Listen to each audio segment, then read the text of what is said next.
Hi, I'm Jennifer Stein. Welcome to our program here at Radnor Studio 21. I'm the coordinator of Mainline MUFON, an organization that meets locally at the Tertre Public Library for free public meetings. If you're interested in learning more about the speakers that we host, you can visit www.mainlinemufon.com. We're very honored to be here at Radnor Studio 21, recording lovely interviews with a number of our guests that present. So let me tell you about our wonderful guest that we have today, Nancy de Tertre. I'm going to read a little bit about her background.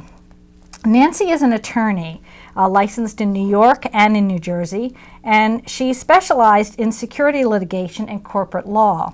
She's a businesswoman, and she's owned a small printing company, also a 242-bed skilled nursing facility in Brooklyn, and a healthcare newspaper that is published in New York City. Nancy managed the U.S. operations of a family-owned French Limoges porcelain manufacturing business for many years, and she's also an artist. Nancy is the author of several books, 5 in fact. One of the first books was on the art history of the Limoges boxes. She has also authored books on additional topics. One was called Behind Criminal Minds, which she co-authored. The Skeptical Psychic, which is one of her own books, Psychic Intuition, and How to Talk to an Alien. Nancy is a graduate, a magna cum laude graduate from Princeton University, and she holds honors as a published member of the Law Review from Pace University Law School, where she attended law school. She is also fluent in French and has some working knowledge of German and Thai. Nancy is a trained psychic. That's where it becomes interesting to the topic of Mainline MUFON. She worked very closely with a well-known psychic named Nancy Orlin Weber, who had a television program in the New York area for many, many years. Nancy has also worked very closely with law enforcement agencies, with police, detectives, and victims' families in several states to help with investigations for lost and missing persons. Nancy is a trained spiritual medium with the Spiritual Life Fellowship in Ridgefield, New Jersey. She's also a member of the British Spiritualist National Union in England. Nancy has worked with paranormal teams around the country and participated in a number of paranormal investigations and conferences, both here in the United States and in Europe. So Nancy's books, this is one of them that she's going to be speaking on tonight, How to Speak to an Alien.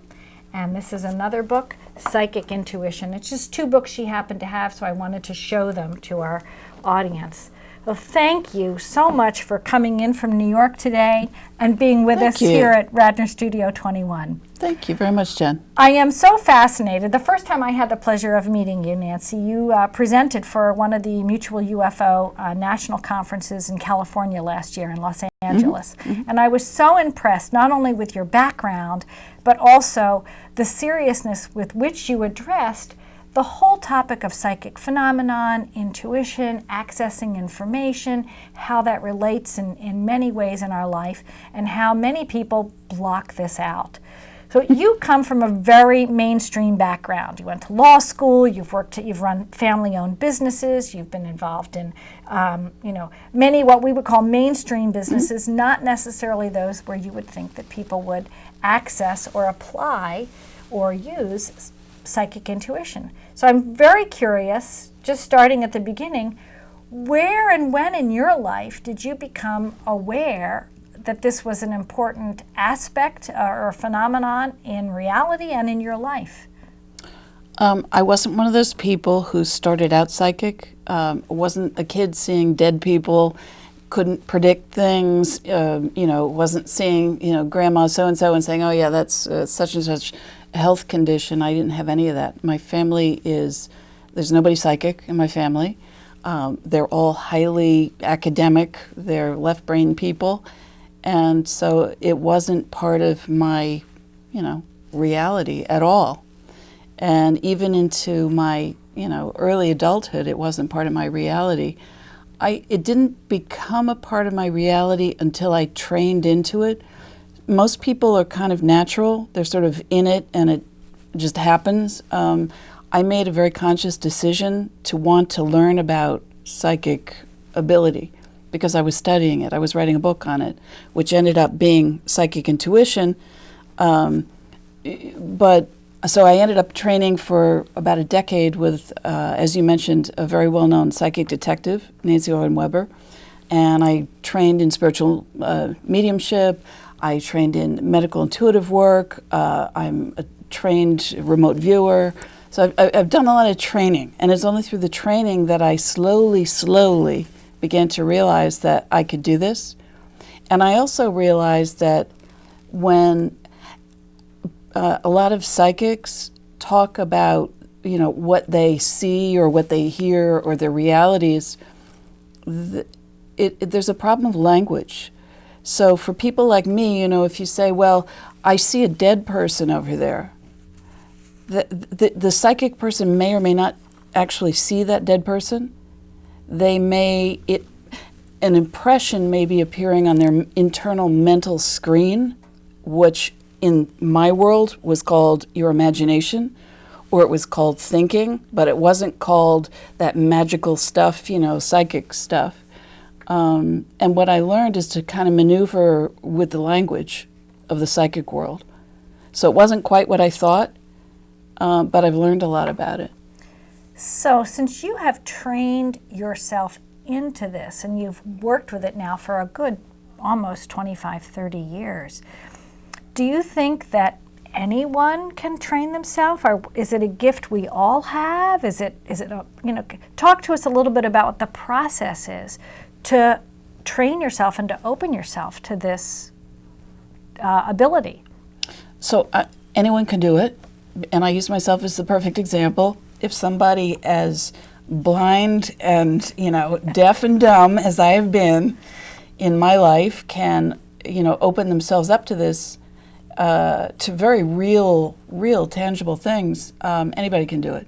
It's just a matter in fact, when I wrote Psychic Intuition, I was trying to explain how we, through just a process of growing up and being in a sort of communal setting where we have to learn how to communicate, you communicate using sentences. So by the time, if I am about to finish the sentence and I get all the way over to here, I've already burned up a couple of seconds of time, and it's linear, and it has required me to think from this point to this point to this point to this point. And you in listening have also been taken on the same journey. When you start to do that without even thinking about it, all of a sudden your ability to experience things holistically starts to go to the point where it literally doesn't exist anymore. And if you look at some of the split brain studies that have been done, over the decades, where they they separated the corpus callosum. So you had the left brain working independent, or the left hemisphere working independently from the right hemisphere, and they run tests on them. They put a hand over one eye and say, okay, well, what are you seeing now with that eye? The brain will see something with one hemisphere, it will not see it with the other. One hemisphere can read writing, if that's what you're showing them. The other hemisphere can't. And if it can't identify it with writing or a word, it doesn't exist. So part of my work has been to bring words and language into the psychic realm so that we all know what we're all talking about. I would say that's one of your gifts from studying your work, Nancy, is you are very articulate at the difficulties of almost unlanguaging the psychic phenomenon world and bringing it to language, because it's a world, as I've experienced it, of impressions, and very, very quick, fast impressions.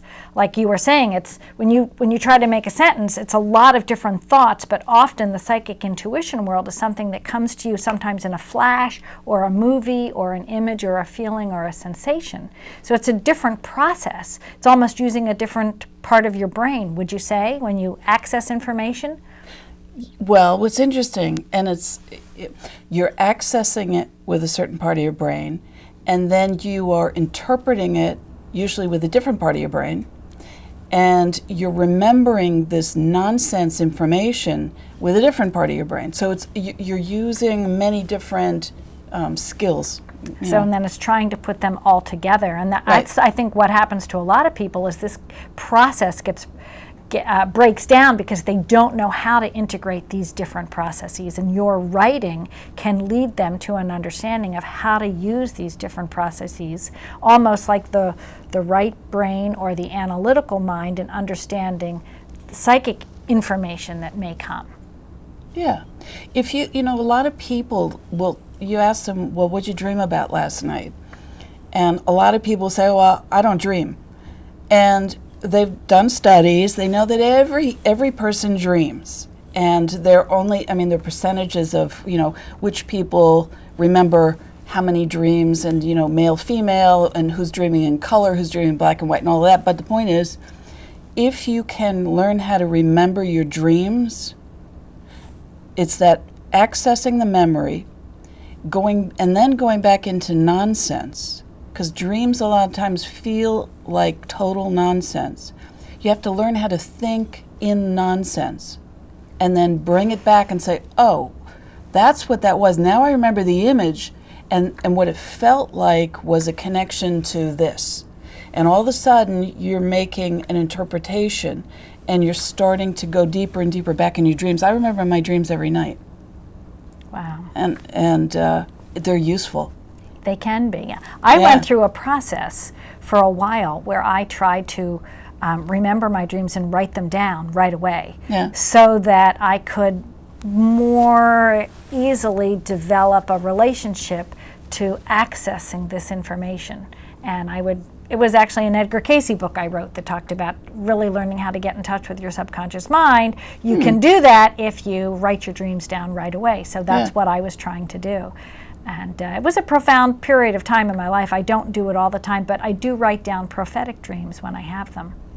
So there's a couple of other questions right on the tip of my tongue I wanted to ask you. One is one sex more psychic than another? Are women more psychic than men, do you think? Well, that's what everybody always says, and they talk about women's intuition, and everybody sort of assumes, you know, that men just aren't tuned in. And I think, I mean, if all the classes I ever went to, the workshops, they're loaded with women, there are very few men. And I thought, well, what the heck is that about? Certain amount, I think, is embarrassment on behalf of men. They don't want to be seen as like seeing too much or tuning in too much, because maybe that's a little too sensitive and they don't want to go there, whatever. But there have been some very famous psychics, Uri Geller. And, absolutely. You know. Oh, yeah. And let's say it's like chefs, you know, you know, they can still do really good food if they put their minds to it. But I was thinking about that, and I was wondering, well, why is it that so many more women seem to be so more adept at this particular ability? And one of the things I do talk about in my book, Psychic Intuition, is our senses, how many senses we have. And by the way, it's not just 5. It's, you know, the general number that's generally accepted now is between 9 and 21.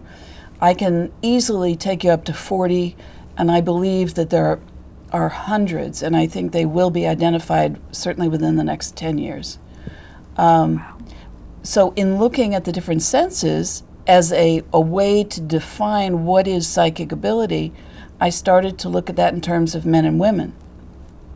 And what I discovered was really interesting, and that is that if all you do is you look at the 5 physical senses that we're all familiar with, you know, sight, sound, touch, taste, and which one did I forget? Hearing. Well, yeah, hearing, yep. Okay. Right. All of them, every single one of them, is dominated in the field by women having much more sensitive capabilities in every single one of those senses. There's a group of what they call super tasters, for example. Those are people who can taste things that are, I'm trying to think, they can taste things like quinine that most ordinary people can't, or there's several different types of foods and tastes. Of that group of super tasters, the majority are women. Women are born with a much higher sense of hearing. They are born with we have abilities to smell things. They've done all kinds of tests and we're just better at it. And if you have all of that sensory data at your disposal, it's going to look, to somebody who doesn't have it, it's going to look like it came out of thin air. It's going to look like psychic ability or magic or something. You know, where'd you get that stuff from? Well, you're just tuned into it. So psychic ability is just, if you keep that as a concept, you keep tuning in, you get more data. I have often heard that children, sometimes that have difficult life situations when they're growing up, develop this sixth sense or this psychic sense because they may have parents that might not necessarily be there as a parent needs to be. And the children have to have this sixth sense to figure out whether or not, you know, their parent's been drinking or their parent is completely there, emotionally stable, or isn't going to hurt them. Also, women who are in abusive situations have to have a sixth sense. I think culturally, you know, we know there was a long Holocaust against women for almost 500 years where they were burned at the stake for knowing something about herbology because they're delving into health and wellness, and even homeopathy was considered you know, against the church, and the church was the only one that was allowed to write medical books and have doctors who were priests. So when you think about it, there could have been a cultural predisposition, say, for women to have to develop a bigger sixth sense just for their own well-being and for their own safety. And true. I mean, you could take the same concept if you wanted to and say, well, if you want to take it back to the hunter-gatherers, if you're gathering, you're trying to pick up smaller bits of information, sensory data, over a much larger space. Although I also think you could say the same thing if you're trying to zero in on prey, you know, that is running away. I think it works both ways. But yeah, I do absolutely believe that in really dysfunctional families or situations where you never quite know where you're going to step and what trouble you're going to get in, you get very smart about sensing things. Right. Yeah. Right. So I wanted to talk a little bit about the time that's involved when someone is receiving or sending a psychic message. I've been following some of the work of Dean Radin, and of course I was a long-term friend and followed the work of Edgar Mitchell. And Edgar was one of the first people to do these really long-distance psychic experiments that most people don't know he did. Everyone knows he was the seventh man to walk on the moon. He was a well-acclaimed astronaut. But actually, he was fascinated by this topic of psychic information. And he did experiments when he was on the moon, on the way to the moon and on the way back. And he discovered that the data that he gathered with his friends that he was doing these experiments with was quite profound, and that it was instantaneous from the moment that he either sent or received a signal. They were using these 24-hour clocks and making notes together, he and the spacecraft and his friends here on Earth. He discovered there was no time lag between the sending and the receiving of the information, that it sort of came instantaneously despite the huge distance that was then existing. That was the furthest distance experiments that I know of have ever been done. So you found this as well in your work, and tell us how you know what your impressions and feelings are about this instantaneousness of information. I think everybody talks now, anyway, they didn't used to, but everybody talks about Einstein's, spooky action at a distance, where you have identical, related subatomic particles or quantum particles that will have changes in their spin that are, at the exact same moment, even if they're located in completely different parts of the planet or however they're measuring them. I don't know enough to know whether that's the reason for this. My personal belief is that, things in simultaneous real time. You know, the mother, the classic example, the mother who calls up their kid, wherever they are, they're driving a car, you know, get out of the car, do it now, or were you just in an accident, you know, and it's exactly the right moment. And there are so many stories like that, or you can go family members, twins, friends, people who are connected in sort of a morphic field type of connection. But I also think it has to do with time. And I had originally written a much bigger section about time in my book, and I was told to take it out because I was told, well, you know, now you're really getting, you know, into the outer limits of what is maybe acceptable for most people. But for me, time is like color. Color doesn't exist. We all think we see color, you know, but we don't. What we are experiencing are vibrations that are translated into electrical impulses that are then translated into imagery in our brain with this thing we call color. And for me, time is somewhat similar. I don't know that time exists out there the way we think it exists, in the same way that I was talking about a sentence structure, you know, where you go from point A to point B. I'm not sure it travels consecutively at all. I think that either we are everywhere in time, or time is everywhere around us. Either way, we have access forwards, backwards, and sideways. And that's what you learn when you do any type of remote viewing, or if you do any type of predictive work, clairvoyance, if you do past life regressions. I mean, you can go any direction. And it is available to us right in the now. What it requires is an intention to go there. Because if your intention is not to go there, you won't see it. You're not going to bump into it. So this is why some people go through their whole life saying, I'm not psychic, I've never been psychic, and they can claim that the psychic field doesn't exist because they either block it out or they refuse to see it. And they're 100% right. It does not exist. For them, true enough, it's not there, it's invisible. And it's not fantasy thinking. This is not crazy stuff. This is simply, it's quite disciplined. You know, if you don't start out with this, if you're not gifted with this, and you got to work to get it, it really, you have to work very hard. You have to do it, in my case, every day, all the time. And you have to focus, you know, your intention and attention, of course. But you'll get the data, and it's shocking. And for decades, I didn't believe myself. I still have a hard time believing myself, because to me it's so fantastic that, you know, and it contradicts everything I used to know, but it's there. I wanted to ask you a little bit about one of the other fields that you studied, and for the watching and listening audience, give them a little education about why and how this area of psychic phenomenon is very important. And that is the whole topic of remote viewing.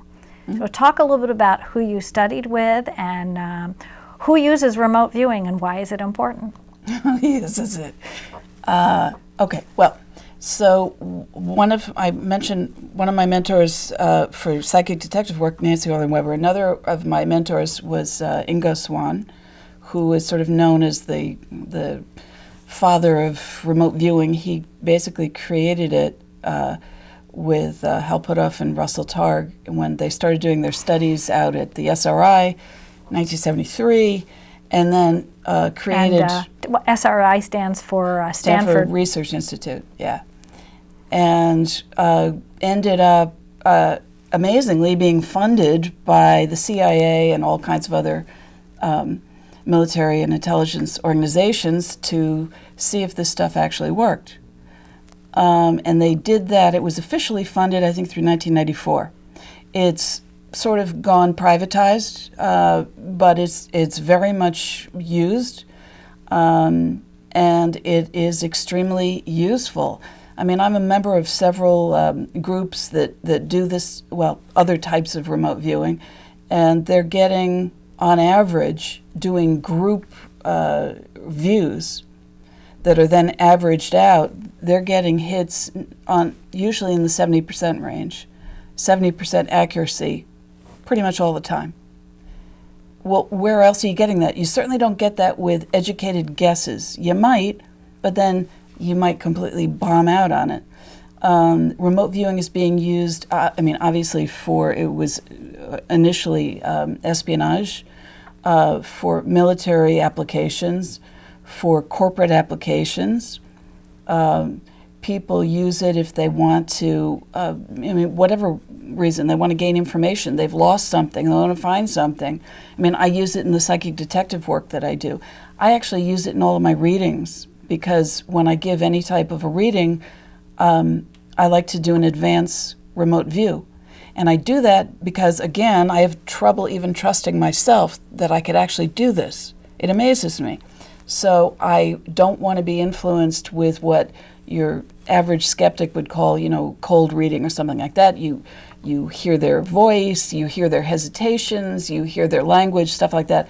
I don't want to know it in advance. I want to see how much pure information I can get. So I just write down whatever I get, and then I can match it up. You can get names of homicide victims. I've gotten, first and middle names, just extraordinary. You get names of suspects, witnesses, descriptions, locations of where you might find the bodies or where they were last seen, what they were wearing, all kinds of stuff. And it's visualization. It's just, I've always said remote viewing is, I call it clairvoyance with protocols. But I studied with Lynn Buchanan up to advanced military-style control remote viewing. He was the last guy in the military program when it was going. But I think it's very useful. I love it. Wow. It's, I have myself a little bit of psychic ability, but there's always a tendency I have, and I was going to ask you to address this too. Isn't there a natural tendency to doubt what's coming in? And then how do you recommend people deal with their own doubt? And what you were explaining about you doing an advanced remote view on someone before you're going to meet them or do a reading on them is excellent, because then you are giving yourself feedback data. Absolutely. So that helps lower or quelch the natural doubt that comes up. But exactly. It's hard enough to deal with our own doubt. Exactly. Right? Yep. Let alone someone else's, because a lot of people don't want to accept this information. It frightens them, I think. It does, and I've taught psychic development and mediumship for many years. I did regular workshops in New York City and the tri-state area, and I would get students who'd come in at all different levels, and a lot of them were people who were very psychically talented from a very young age, but for exactly what you're talking about, their parents would really get upset, when they would say, this is going to happen, the doorbell's going to ring, or the whatever, it didn't matter. Or their friends would make fun of them, that one's a little crazy. And so they shut it down. And this kind of sensing, which I do believe it is so sensitive, and it's so fragile. It's not like we have our five senses, which are very loud. They're sort of coarse senses. And I believe they're loud because we need our five senses for the survival of us, the individual entity, so that we can survive. But if we're tuning into these other senses, we're actually tuning into information that's sort of transpersonal, I guess. It involves more than just us. So it's more delicate, and doubt will immediately squash any of that sensing ability, because the senses come in with, as I said, things that feel and look like kind of like your imagination. They look like thoughts. And we're trained to believe that that's what they are, that we think we have a little private fantasy world in our heads. And I believe, no, we're actually sensing things. That's most of what goes on in our heads. We just haven't figured that out yet. So we have to be really careful to respect the images, which we don't normally do. Yes, that's, I understand that. I've experienced it myself. So I want to start to begin to move a little bit towards the program that you're going to be talking about tonight. Sure. Many people must look at this title and you must get a lot of ridicule. No, not that one. Not this one. Well, there's many people that I am aware of through being a state director for MUFON.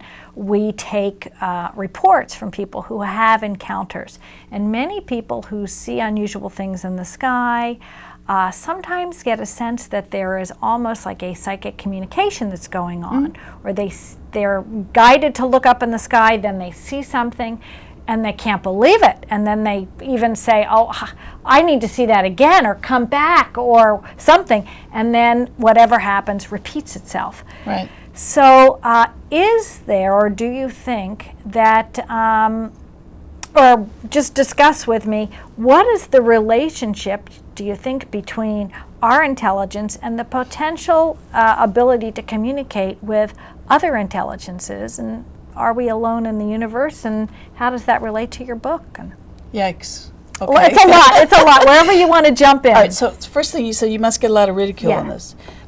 No, I don't, but I have noticed there's a lot of resistance to this, and I think it's slightly different. Okay. And I think that people have sort of gotten used to the idea of, evidence of UFOs and, things that are flying around. And a lot of people have seen them, they're familiar with them, they've seen the photos or the videos, whatever. There is less acceptance, I think, of this idea that somehow these craft could be manned by beings that are not human. I think that pushes everybody, stretches them right out to the edges of their ability to, accept that. So, and that's part of why I wrote this, because people need to be stretched a little bit in a bunch of different ways. So I haven't gotten ridicule, but I have gotten resistance on the idea, even within the UFO field, that we should be thinking about how to talk to them. Now I use the word talk to an alien loosely. The whole idea is communicate, and I have said many times they communicate with us in many, many different ways. And obviously you're talking about one of them, which is communication with a spacecraft. You can do that telepathically. You could do that if you're receiving a download. You can do that with lights. You could do it with meditation. I've done that. I know I have plenty of friends who've done that, and they show up, and it's just weird. But they also communicate through speech, also not just making sounds, which they can do, but also through languages. Some of them, and I do believe there are many different races and species of aliens, that some of them speak their own languages, and some of them can speak ours, some of them can speak one or two, some of them can speak hundreds. Some of them can't speak at all, and they have their documented cases where they've communicated with sort of body language or sign language or that kind of thing. Fascinating. So fascinating. Yeah, it is. It is really fascinating. It really is. Yeah. You've also provided, I was the benefit of seeing a fabulous presentation you did on ancient written languages and how they may actually be languages recorded or written from visitations that happened in the ancient past, or the ancient history that we have on our planet may be based on ancient written languages that may be alien languages to a certain extent. Yeah, I think one of the really interesting things is, instead of saying, yeah, I got a video last night of this UFO looking thing that was up in the sky, or, I found this piece of something, whatever, tangible, language, for some reason, people have not really, seems to me, not really thought about doing this in a really consistent way, but you can use it as a tool to get information about aliens and get information. It leads you down an investigative pathway. And so, yes, if you could start making correlations between what people are saying is an alien language and they come in 3 different ways. They come in actual artifacts, which are pretty hard to get your hands on, but they exist, and I have put a couple of them in my book. Recollections, usually of abductees and contactees, of writing that they may have seen or sounds they may have heard, and then channeled information, which is done through, trans-channeling or automatic writing or dreams or anything that normally really get dismissed, and you throw the baby out with the bathwater for as far as most skeptics are concerned. That's just not even acceptable. Well, I'm saying add all that stuff back in and start cross-comparing, and all of a sudden you start getting some very interesting information. And it starts to, you can make correlations, and you can start to compare it to some of our older languages, I think. Like, people, I think they automatically think of ancient Sumerian, but you've got Paleo-Hebrew, you've got, ancient Arabic, you've got all kinds of the older languages.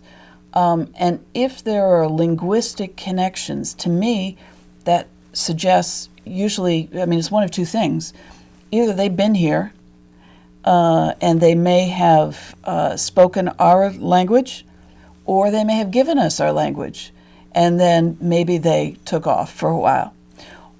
Or they may have been speaking with us and among us or to us, left for a while.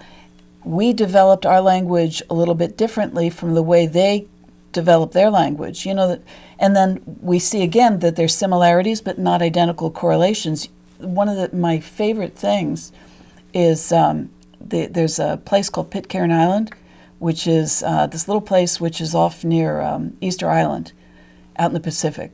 It's where mutiny on the Bounty happened with Fletcher Christian in the 18th century. And so he and his mutineers all stay on the island, and nobody comes to visit them for hundreds of years, pretty much.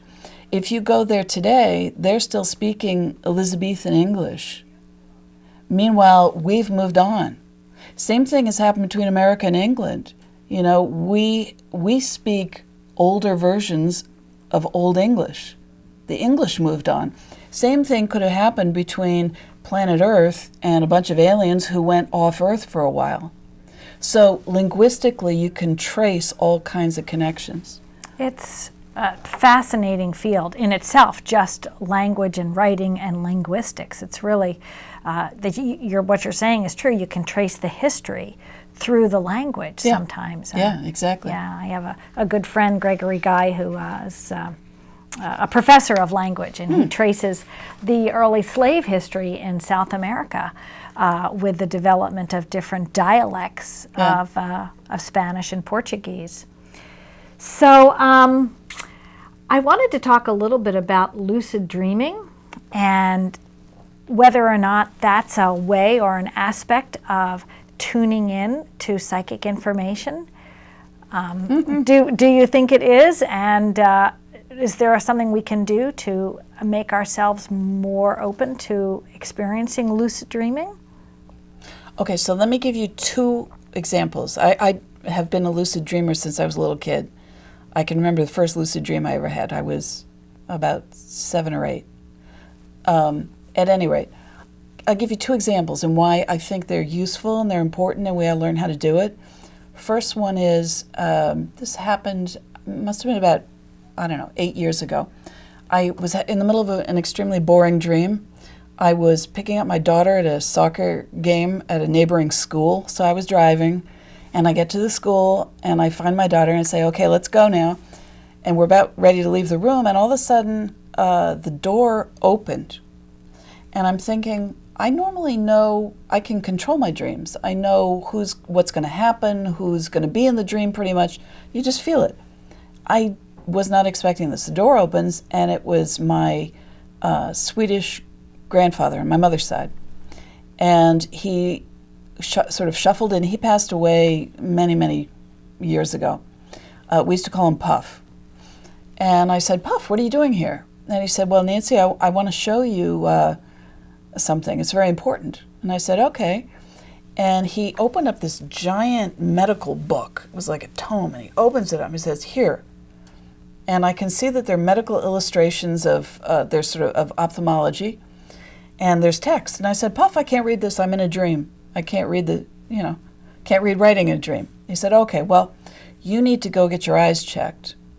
And I said, well, there's nothing really wrong with my eyes. I mean, yes, I'm nearsighted. I've always been, since I was 8, I have been nearsighted. But I always get my eyes checked, once a year, and they kind of leveled off at a certain point. And I had no symptoms of anything. And I said, okay. And we hugged and said goodbye. And my dream ended. I woke myself up. I was sobbing because I was crying for joy. I've never done that in my life. And I thought, well, that's really odd. I've never dreamed of him before. And I'll just, because I'm into this psychic experiment stuff, I'll humor my dream. I'll go see the ophthalmologist even though I know there's no reason for me to do that. I have no issues. I went to go see the ophthalmologist, and for the first time in my life, he said, you have glaucoma, and you will have to see me every 3 months for the rest of your life. So I believe that my grandfather truly showed up in my dream. And by the way, he's my only relative who wore glasses. And he spoke 8 languages. He was a brilliant man. And I think that he has saved my eyesight. Wow. So that's one important reason, I think, to pay attention to who's showing up, even if you don't know what a lucid dream is. I can say they feel more vivid, and they feel like they're not totally in your control. And is there an emotionality to a vivid dream that's different, you think? I mean, you said you woke up sobbing. So well, that was a clue for me. Yeah. Yeah, that was a clue.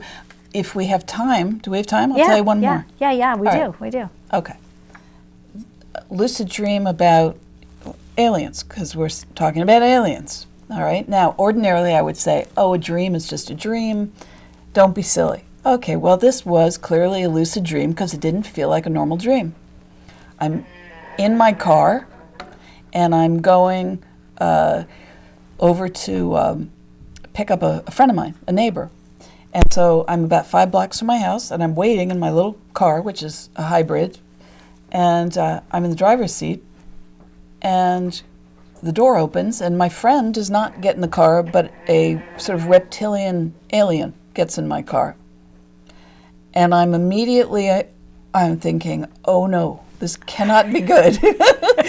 And he looks at me and I look at him, and I can feel in the gaze that his vision, our eyes have locked and our brain waves have locked. He is locked onto my brain waves. So my immediate thought, which was to get out of my side of the car and run, wasn't going to work. And I thought, well, now I'm really in trouble. And then I thought, well, wait a second. I'm a trained psychic. I should know how to deal with this. And so I created what I have only been able to describe as sort of like a plasma ball of energy, mental energy, and I shot it back through our interlocked brainwaves, and I broke the connection. And that was the end of the dream. Now, do I believe that I actually had an encounter? I kind of do. Wow. But I didn't have any emotional feeling about it, other than I was quite pleased with myself afterwards. I thought, that's kind of cool.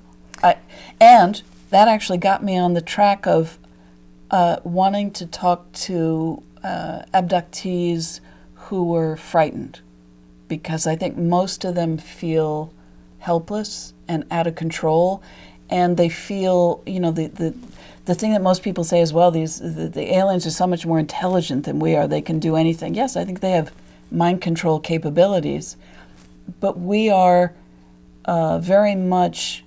we have many more powers than we understand. There are many accounts of people who claim to have regular abductions, which are out of their control, and they do develop their ability. Some of them just even pray for protection, even from a religious connection they have. They may pray to Jesus or pray to a deity of some sort to save them or to not allow this to happen. And they're able to control then what happens. I've even had stories people have told me where in a dream an alien will come in through the wall or something like that, or they'll be half asleep, half awake, or even awake, and they see this happening. And they immediately, tell the being to leave. that they're not going, they're not participating. I've done that too. You've had that experience Yes, I have. as well. Yeah.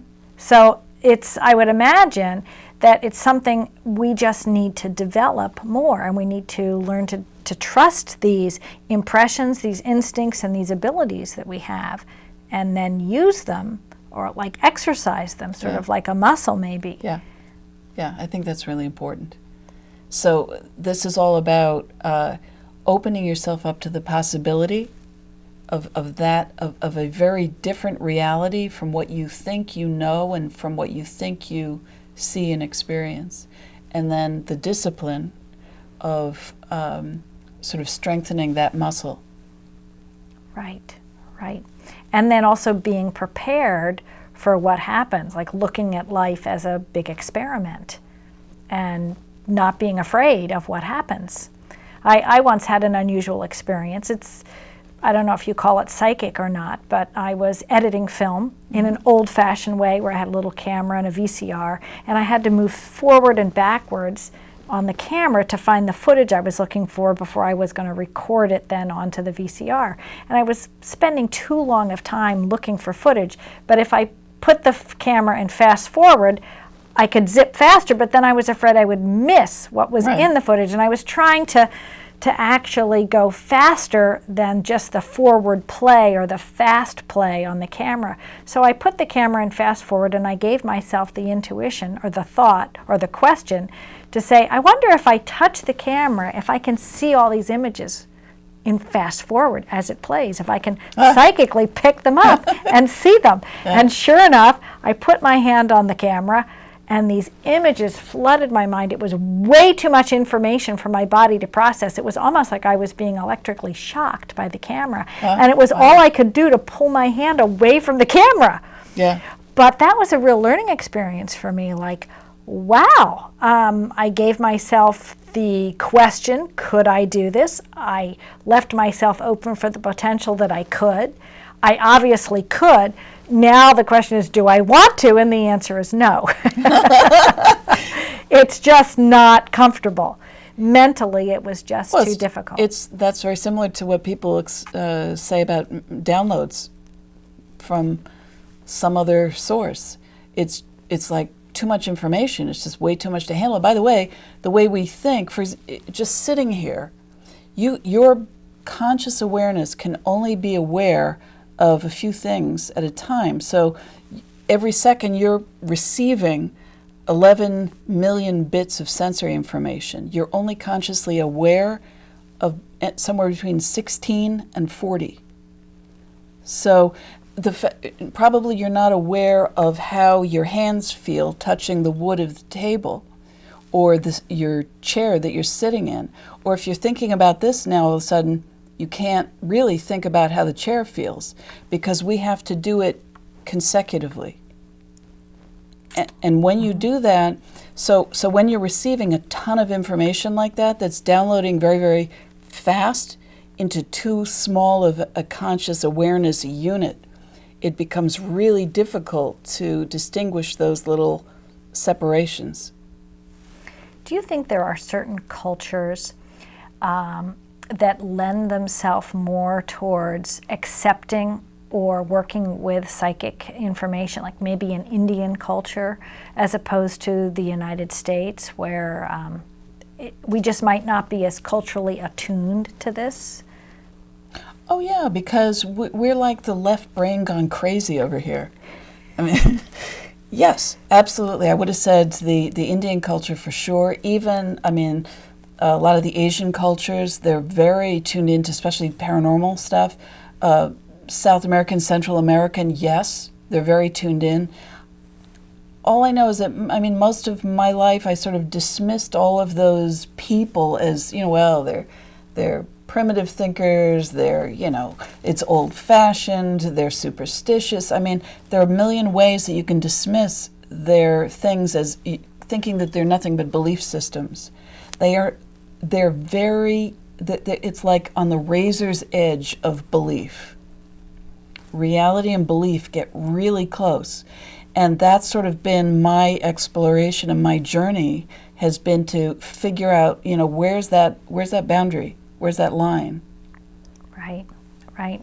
And I think what's also happening, and you can confirm with me if you think this is true or not, but as we move further into the future and we move further into expanding our collective consciousness on these matters, different fields of study in the past that we tended to separate as completely independent, like drug-induced experiences from LSD or psychedelic mushrooms or things like that, psychic phenomenon, ghosts, the ability to possibly have telepathic communications with one another, the ability to communicate with extraterrestrial species. Mm-hmm.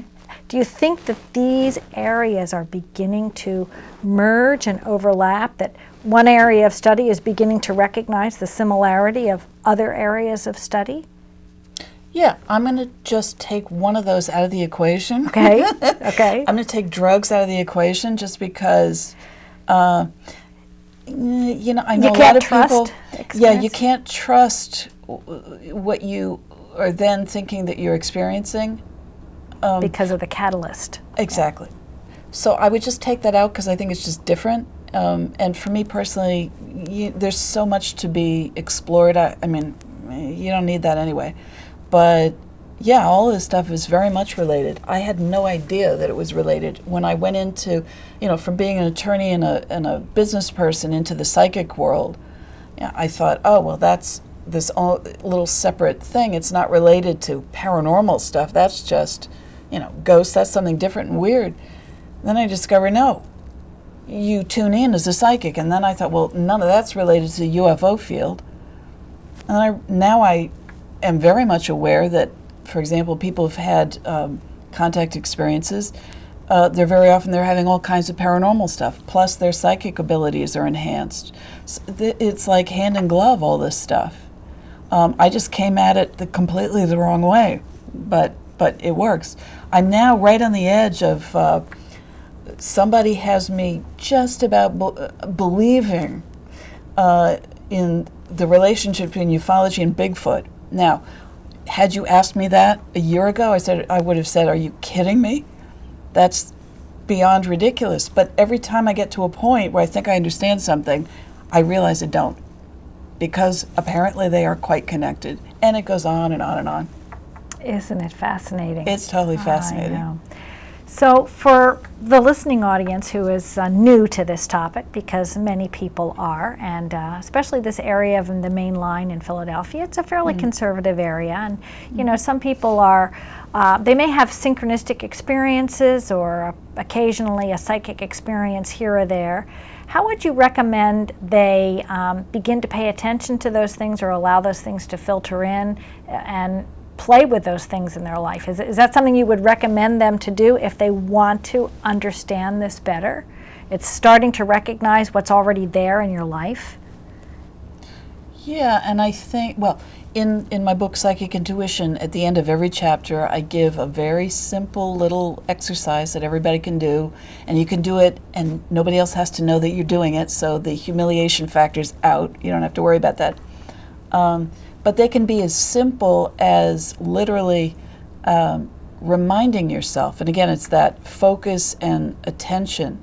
Reminding yourself every time you walk into a different room, what does the space feel like? What's the difference in the sensation? What's your emotion when you change rooms? You do the same thing with people. You're just sensitizing yourself to things that you normally would pay no attention to. And do it that way. Another thing is pay attention to what people call synchronicities or meaningful coincidences. When suddenly something happens which you find meaningful, pay attention to it. Don't dismiss it as, well, that's one of the cosmic jokes that gets played on us. So there are many things I think that we can all be looking at. It's fascinating. It really is. So for people who would like to continue to learn and know about what you're doing, give the listening audience a little bit of a background about where they can go to continue to follow some of the work that you're doing, some of the conferences you're going to be speaking at, and some of the topics that you speak on, and where and how they can find you on YouTube. Well, Because it's yeah. extensive if you start looking. Should they Google Nancy de Tertre? Or? Well, they could, or I'm known as the Skeptical Psychic, and that is the name of my main website, theskepticalpsychic.com. And all that information is there, and you can sort of connect any which way off of that. I also have a new website, which is I'm still working on it, so tweaking it a bit, but it's called talkalien.com. And so that's got more of the alien languages focus on that one. And yeah, you can find various YouTubes of presentations that I've made. Yeah, there's a wonderful interview with you and George Norrie up online. There's also one I was watching last night. I forget the name of the man who was interviewing you. You provided us the link for our promotion. I think it's a show out of New York. I think he's a psychologist. Could have maybe Jeff Mishlev? Yes. Yeah, he's out of Las Vegas. He's out of Las Vegas. Yeah, okay, yeah. That was fabulous. So there's lots of ways they can find you. What conferences are you going to be speaking at soon? I don't know yet. Oh, okay. That's none that you don't know of right up on the horizon. Right now I'm juggling a bunch of things. I have some workshops that are coming up, and I do list those on my website. So you also teach? Yeah. Not to the degree that I used to, so it's a little bit more. It's more rare when I get a chance, I am doing interviews. I'm sort of coming off a long period of interviews, so I am reorganizing my time right now. And people can also hire you for private readings, Sure. or you'll do possibly psychic detective work if Sure. they want to call you. They can find you. That's something you also do. All on my website. They can do that. I do that. In fact, that's the next week. That's all I'm doing. So wonderful. Yeah. Well, I have to tell you, this has been such a thrill having just this hour to talk with you here at Radnor Studio 21. And for those who would like to follow up and see Nancy's lecture that she's going to be giving tonight, you can follow up with Mainline MUFON. We record many of our presentations, so we will be happy to make that available to you. And if you'd like to attend our local programs, again, I'm Jennifer Stein. I am the founder and host of Mainline MUFON. MUFON stands for the Mutual UFO Network. It's an organization of volunteers who bother to archive and study UFO reports, but we also study other phenomenon as well. So we have a local branch, and we have local programs at the Tertre Public Library on a monthly basis. So just go to MUFON, or I should say mainlinemufon.com for more information about that. And thank you so much for joining us, Nancy. Thank you very much, Jen. I really appreciate it.